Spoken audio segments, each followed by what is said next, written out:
Grabe, sobrang saya.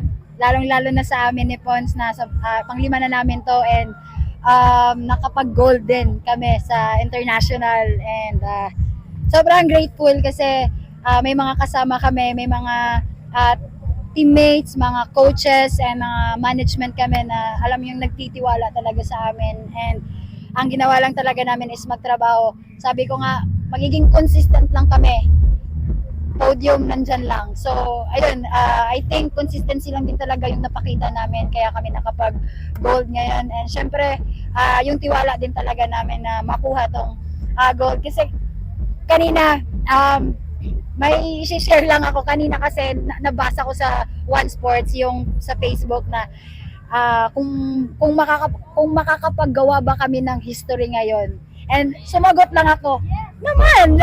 So, yeah, nakuha talaga namin. Kaya, yun, thank you talaga, Lord, sa lahat. And, yun, thank you, teammates.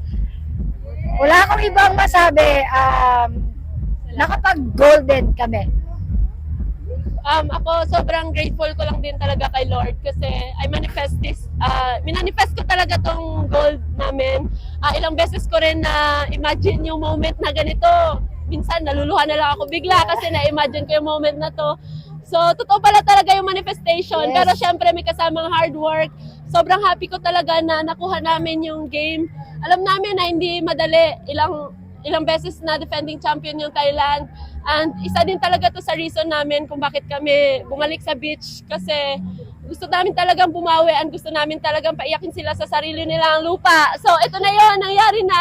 And I'm so grateful to the Lord na hindi niya kami pinabayaan all throughout our journey dito sa SEA Games. And sobrang grateful lang din sa lahat ng mga tao na sumuporta sa amin dito sa Thailand.